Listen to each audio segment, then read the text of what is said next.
Middle east में मची तबाही ने कई देशों का तेल निकाल दिया है। अमेरिका और इजराइल के मिसाइल हमलों में ईरान की कई तेल रिफाइनरियां नष्ट हो चुकी हैं। बदले में ईरान ने भी कई खाड़ी देशों पर हमले किए जो अमेरिका और इजराइल की मदद कर रहे थे। इन हमलों के बाद खाड़ी देशों से तेल आपूर्ति पर निर्भर देशों में तेल संकट खड़ा हो चुका है, जिसकी जद में भारत और पाकिस्तान भी है। हॉर्मुज स्ट्रेट पर ईरान की तरफ से पाबंदी लगाए जाने के बाद पाकिस्तान को तेल की सप्लाई नहीं हो पा रही। हालांकि भारत पर फिलहाल इसका कोई खास असर नहीं पड़ा है, लेकिन पाकिस्तान में पेट्रोल और डीजल की कीमतों में 20% तक की बढ़ोतरी दर्ज की गई है।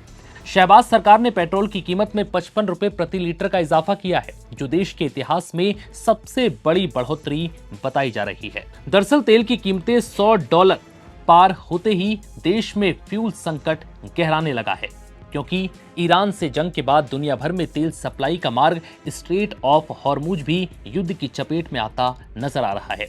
अमेरिका ने इस पर कब्जे की धमकी दी है, तो वहीं ईरान ने ऐसा करने पर युद्ध के और भयंकर होने की बात कही। इस बीच पाकिस्तान में गंभीर तेल संकट गहरा चुका है। इसका असर ये हुआ है कि पाकिस्तान ने इस संकट से उबरने के लिए कई बड़े कदम उठाए हैं। तेल संकट के बीच पाकिस्तान ने क्या क्या बदलाव किए हैं, जरा ये भी समझिए। आर्थिक संकट को ध्यान में रखते हुए सरकारी खर्च में 50% की कटौती की जाएगी। सांसदों की सैलरी में 25% की कटौती होगी। 80% सरकारी गाड़ियों को 2 हफ्ते के लिए बंद कर दिया गया है। सरकारी दफ्तर में सिर्फ 4 दिन ही काम होगा। हालांकि बैंक इस फैसले से बाहर है। इसके साथ ही सरकार डिपार्टमेंट के खर्च में 20% की कटौती भी करेगी। जरूरी सेवाओं को छोड़कर बाकी सभी सरकारी विभाग के 50% कर्मचारी अब घर से ही काम करेंगे। वहीं BS20 कैटेगरी के कर्मचारी यानी जो 3 लाख से ज्यादा कमाते हैं, उनकी 2 दिन की सैलरी काटी जाएगी। अगले 2 महीने तक सरकारी गाड़ियों के फ्यूल अलाउंस में 50% की कटौती होगी। हालांकि एम्बुलेंस और पब्लिक बसों पर इसका कोई असर नहीं होगा। इसके साथ ही सरकारी डिपार्टमेंट में इस्तेमाल हो रहे 60 PC गाड़ियों के इस्तेमाल पर अगले 2 महीने तक पाबंदी रहेगी। सरकारी डिपार्टमेंट के लिए गाड़ी, फर्नीचर, एयर कंडीशनर और दूसरी चीजें खरीदने पर भी रोक है। फेडरल कैबिनेट ने अगले 2 महीने तक सैलरी नहीं देने की बात कही है। ऑफिशियल डिनर और इफ्तार पार्टियों पर भी रोक रहेगी। इसके साथ ही पाकिस्तान में 2 हफ्तों के लिए स्कूल की छुट्टियों का ऐलान भी किया गया है, जिससे कि इस तेल की आपूर्ति को जैसे तैसे निपटाया जा सके। शहबाज शरीफ ने कहा है कि वो देश को ऐसे वक्त पर संबोधित कर रहे हैं जब पूरा क्षेत्र युद्ध के खतरे का सामना कर रहा है। शहबाज का कहना है कि युद्ध का असर सीमाओं से परे होता है और कई देशों पर पड़ता है। तेल की बढ़ती कीमतों के कारण देश नए संकट का सामना कर रहा है।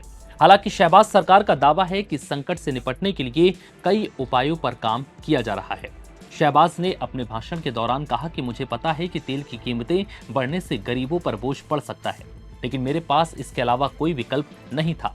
शहबाज ने पाकिस्तान की जनता को चेताया कि भविष्य में वो इसके लिए तैयार रहे, क्योंकि ये कीमतें आगे और भी बढ़ सकती हैं। हालांकि सरकार इस बोझ को कम करने की कोशिश करेगी। दरअसल स्ट्रेट ऑफ हॉर्मुज ईरान और ओमान के बीच स्थित दुनिया का सबसे महत्वपूर्ण तेल चेक पॉइंट है, जो फारस की खाड़ी को ओमान की खाड़ी और अरब सागर से जोड़ता है। वैश्विक समुद्री तेल व्यापार का लगभग 20 से 30% हिस्सा इसी सक्रिय मार्ग से होकर गुजरता है, जिससे ये वैश्विक ऊर्जा आपूर्ति के लिए अत्यंत रणनीतिक और संवेदनशील बना हुआ है।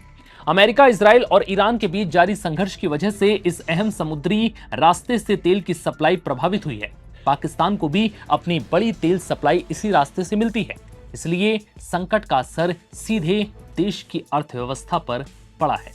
फिलहाल इस वीडियो में इतना ही। इजाजत दीजिए। नमस्कार।